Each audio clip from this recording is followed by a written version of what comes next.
সুন্দরী তরুণী তানিয়াকে ভালোবেসে জীবনের সর্বস্ব হারিয়েছে ইমরান। নিজের বলতে আর কিছুই রইল না তার। অপরদিকে স্বার্থপর তানিয়া পরিবারের ইচ্ছেতেই বিয়ে করে সুখে শান্তিতে দিব্যি সংসার কাটাচ্ছেন। তানিয়া, তুমি দুঃখাবাস, তুমি আমার জীবনটা নষ্ট করে দিছ। ভালোবাসার নামে তুমি আমার সাথে প্রতারণা করছো। এখন আমার রাস্তায় রাস্তায় থাকতে হয়। তুমি দুঃখাবাস। দোয়া করে তুমি সুখে থাকো।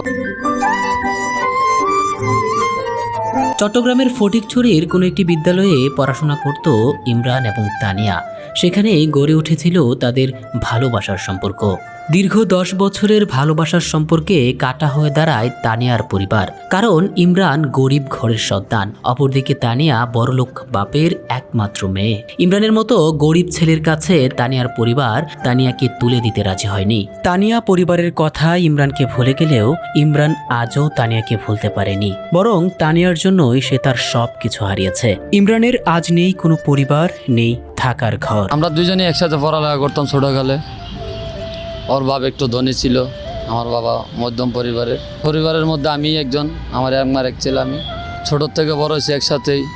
বড় হওয়ার পরে আপনার দেখা গেল ওর মা বাবা পরে বিয়ে দিয়ে দিল। আমি অনেক করে আটকাতে ছিলাম, কিন্তু পারিনি, কারণ ওদের সাথে আমাদের সাথে মিলে না। ওর বাপ ছিল ধনী, আমার বাপ ছিল গরিব। ধনীর কাছে গরিবের কোনো ভালোবাসার কোনো মূল্যই নেই, ওইটা বাস্তব প্রমাণ আমি নিজেই পাইলাম। ওর কারণে আমার এখন রাস্তায় আসা। আমার ঘর বাড়ি ছিল একটা, এখন আমার কিছুই নেই, এখন আমি রাস্তায় থাকি। ওর বিয়ে হওয়ার পরের থেকে আমি ওর কাছে অনেকবার গেছিলাম, চেষ্টা করছিলাম, কিন্তু আমার কোনো পাত্তাই দেয় নাই। ওর মা বাবা আমারে মারধর করছে, মারধর করে এলাকার থেকে বের করে দিছে। ওই এলাকায় থাকতে পারবো না। তো শেষ পর্যন্ত আর কী করবো, এই ঢাকা শহরে কি এই রাস্তা। আপনার সেই প্রাক্তন তানিয়াকে কি আজও ভালোবাসেন কিনা? হ্যাঁ, আমি এখনও তানিয়াকে অনেক ভালোবাসি, মনে প্রাণে ভালোবাসি। তার তো অন্য জায়গায় বিয়ে হয়ে গিয়েছে, তো কেন তার থেকে আপনার ভালোবাসাটা চলে যায় না? কেন তার প্রতি ভালোবাসাটা আজও রয়েছে? কারণ ওইটা তো হচ্ছে আমার ছোটোবেলার ভালোবাসা, ছোটোবেলার সাথী। এই জন্য ওর থেকে এখন আমার মনটা এখনও ফিরেতে পারিনি। হাইরে ভালোবাসা ধ্বংস করে দিয়েছে একটি ছেলের জীবন। দর্শক, বলছিলাম ইমরানের কথা, যে তার প্রিয়তমা তানিয়াকে 10 বছরেরও বেশি ভালোবেসে অবশেষে প্রিয়তমাকে হারিয়ে প্রায় ছন্ন ছাড়া। তার বাড়ি চট্টগ্রামে, কিন্তু সে ঢাকার অলিগলিতে বিভিন্ন পার্কে ফুটপাতে জীবনযাপন করছে। অবশ্যই ভালোবাসো ওমর, কারণ আমি তোকে মনে প্রাণেই ভালোবাসছি। আমার মা বাবা কেউ না, আমার মা বাবা মারা গেছে। আমার মা মারা গেছে আজকে 6 বছর, আব্বা মারা গেছে ছোটোকালে। তো আমি একটা গরিব সনের সন্তান আর কি। আমার ফ্যামিলির ভিতরে আমার ঘর আছে, আমার চাচা চাচিরা মুখ করতেছে। এখন বর্তমানে আমি এখন অসহায় ভাই।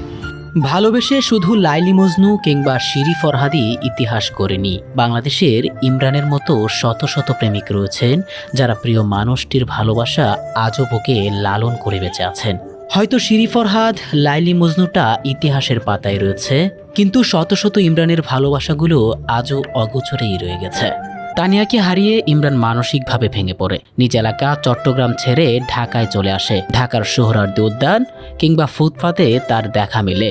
কখনো কখনো উদ্যানে কিংবা রাস্তায় একা একা বসেই বিলবিল করতে দেখা যায় ইমরানকে। হঠাৎ করে চিৎকার করে বলে ওঠে, নারী তুমি স্বার্থপর, তানিয়া তুমি বেঈমান, তুমি প্রতারক, তুমি আমার জীবন শেষ করলে। মেয়েরা স্বার্থপর, মেয়েরা দুঃখাবাস, মেয়েরাই কি ছেলেদের জীবন নষ্ট করে। ছেলেদের জীবন নষ্ট করার জন্য এই মেয়েরাই কি প্রেমের নামে কি যত সব ভালোবাসার অভিনয় করে।